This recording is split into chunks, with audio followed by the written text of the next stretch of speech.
Roger Bastide, sociólogo francês, nasceu em 1898 e morreu aos 76 anos de idade. Foi um protestante em uma França católica. Veio para o Brasil através da missão francesa, para lecionar sociologia na USP, mas também veio para estudar a sociedade brasileira, a cultura afro-brasileira, o sincretismo, ou seja, a união de povos contrastantes. Foca na relação entre a cultura europeia, que imprime o tom dominante à trama sincrética, e a dos negros, que lutam para fazer valer seus valores.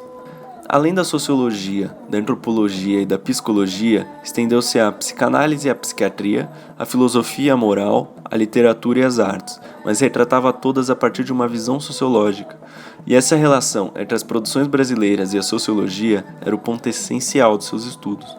Além de seu vasto conhecimento, os pontos de vista que citava sobre diversos autores como Durkheim e Marx ampliavam as perspectivas de quem o ouvia.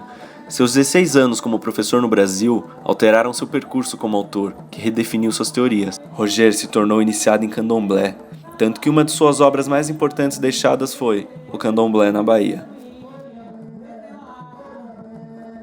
Formou uma rigorosa geração de críticos, uma tradição de pesquisas sociológicas. Através de sua crítica jornalística e seus livros, digeriu sobre a literatura, a religião, folclore, artes plásticas, o barroco, os contrastes dos povos, o ensaísmo sociológico e a própria crítica brasileira, apresentando suas visões sobre o Brasil. Bastide foi um etnógrafo da inteligência local. Escreveu 9 livros, como Arte e Sociedade e Brasil, Terra de Contrastes. Por prestar serviços à cultura brasileira e pela sua cooperação cultural, foi agraciado com a Ordem Cruzeiro do Sul e recebeu o título de doutor honoris causa pela USP.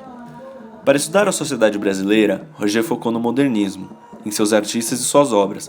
Dialogou principalmente com Mário de Andrade e uma das suas principais discussões fala sobre o Aleijadinho, que representava o mestiço, o barroco brasileiro. Discute também sobre a cultura brasileira, na qual Bastide fala que o folclore e a arte popular foram desnivelados a partir da matéria erudita. Defende a crítica da arte que não se contenta com a avaliação técnica da obra, e também, ao contrário dos modernistas, se preocupa com a falta de marcas africanas na cultura e arte brasileira. Escreveu sobre Machado de Assis e José de Alencar, comentou a produção modernista de Mário e Oswald de Andrade, não esqueceu a geração de 30, como Drummond e Bandeira. Analisou obras de Tarsila do Amaral, de Cavalcante, Rebolo, Segal e outros. Além disso, incorporou o negro à literatura. Publicou 3 volumes de estudo afro-brasileiros e 2 volumes sobre as religiões africanas. Seu respeito pelas preferências do outro era percebido pela liberdade de temas que ele dava a seus alunos, e também mantinha reciprocidade igualitária em suas relações. Segundo um grande amigo seu, Bastide era, antes de tudo, um homem que sabia se pôr no lugar dos outros e compreender os pontos de vista deles.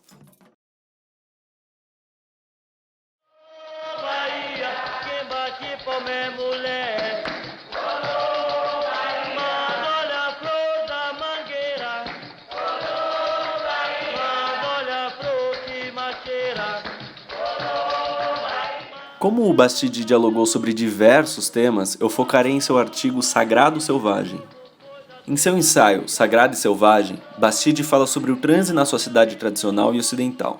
Segundo ele, o transe cumpre uma função social de estabelecer comunicação entre os deuses e os homens, que permite a esses deuses novamente descer à terra para o bem da comunidade. Longe do desprendimento corporal, da crise histérica, é um jogo litúrgico.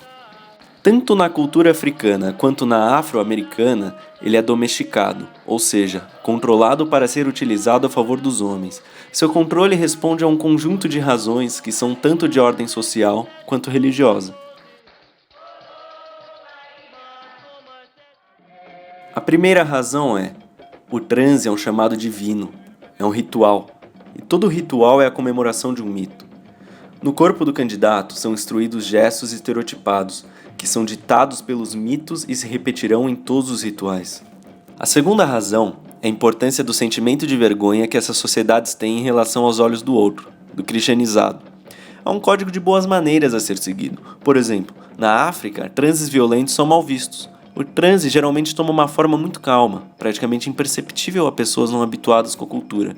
O transe violento ocorre quando o mau espírito encarna no corpo do candidato, mas para expulsá-lo é preciso manter o código. Portanto, A sociedade e a religião jogam igualmente, visando transformar o espontâneo em institucional. O retorno do sagrado selvagem é consequência do enfraquecimento do controle religioso institucional, da passagem de uma sociedade orgânica para anômica, da perda dos mitos originais, da mistura das religiões, das mudanças da sociedade e da industrialização. A religião africana centrada no transe se constituiu entre os escravos e seus descendentes, mas ficou submissa à pressão global, passou por um processo de aculturação devido à influência do catolicismo e espiritismo. Mas em defesa das classes marginais, uniu-se aos índios e juntos criaram um novo culto sincrético, a macumba. Porém, religiões sincréticas costumam ter menos controle, por ser resultado da união de culturas diferentes ou opostas. No novo culto, eram utilizados símbolos religiosos para mascarar outros motivos e desejos que apareciam no transe. A macumba, domesticada do candomblé, tomava tanto lados calmos como violentos, mas no caso do segundo, só ocorria com o chamado de espíritos indígenas. O negro era visto pelos brasileiros como manso, submisso à escravidão. Já o índio confrontou os brancos e não aceitou sua escravidão. Esse espírito de liberdade e revolta é refletido em seus transes, que se manifestam como uma espécie de contracultura aos brancos. A violência não é uma expressão de selvageria, e sim um estereótipo étnico. A selvageria vai usar esse tipo de estereótipo apenas para melhor fluir.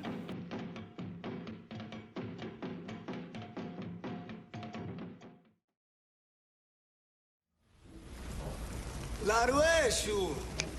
Eixo, diabo é música. De menino, eu trouxe Sunche cá. Porque Sunche fica nas encruzas de cidade de Deus, onde Deus não tá pensando em. Os negros se tornaram uma sociedade anômica. Marginalizados, descontavam suas decepções e ódio nos cultos afro-americanos. Mesmo que a situação tenha melhorado, não melhorou ao ponto de acabar com o subproletariado, que se aspirava nas novas classes médias negras. Mas era apenas um sonho utópico de vida melhor e isso aumentava ainda mais sua desilusão. Enquanto a Umbanda, a nova forma de espiritismo derivada da macumba, expressava os valores da classe média negra, a macumba dos marginais se direcionava para uma magia negra, um sagrado rebelião não controlado. Quando a rebelião política é impossível, ela se manifesta na religião, e assim o religioso torna-se símbolo de contestação. Através dos cultos era extraída uma sociedade outra, em que humildes vendedores ambulantes e empregadas domésticas representavam deuses e heróis. O Exu, portador dos pedidos dos homens aos deuses e considerado na macumba como chefe dos demônios, era transformado de deus intermediador para anjo da rebelião, que permitia ao subproletariado revoltoso exprimir sua sociedade outra, que não poderia se materializar, através de gritos descontrolados e gestos com significados. Mas, segundo Durkheim, essa efervescência de onde surge a religião é temporária, e assim que ela recai, a religião se desenvolve como instituição da experiência do sagrado. Essa instituição vira-se contra o vivido e proíbe de manifestar discursos além do permitido pela ortodoxia. O pensamento racionalista da industrialização, as escolas laicas colocando a religião entre parênteses, a urbanização fragmentando a sociedade comunitária e a canalização dos homens para bens materiais fizeram com que a igreja perdesse fiéis e seu controle diminuísse. Simultaneamente, a formação de seitas esotéricas, já que exprimem a mesma linguagem da ciência, mas elas são temporárias. Para acabar com sua solidão, o homem busca uma alteridade para preencher espaços vazios causados pelas selvas de concreto. Ele sente saudade de uma experiência metafísica. Nem Marx, nem Jesus. A religião e a política estão unidas. Ultrapassando seus rituais, a religião se volta para um combate político. As jovens gerações querem um transe selvagem, longe do controle. Querem vivenciar uma experiência desconhecida, uma nova alteridade através das drogas, sem a intenção de criar uma religião institucional, sem a busca de resultados positivos. É disfuncional, ao contrário do transe domesticado, que gera benefícios a todos. O transe domesticado é das sociedades homogêneas e o selvagem das heterogêneas. Do outro. O sentido da vida a gente tira das entranhas. A gente tem muito que fazer para viver num país solidário, mestiço.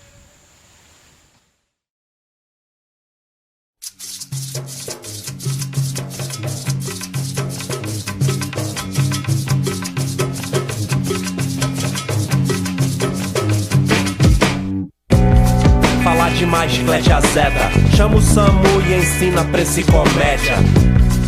Respeitar nossos princípios. Tem mais Deus pra dar que cês tudo num pinico. Antigamente resolvia na palavra, uma ideia que se trocava, um respeito que se bastava. Dinheiro é vil, tio geriu, um instinto viril, a R15 é macho.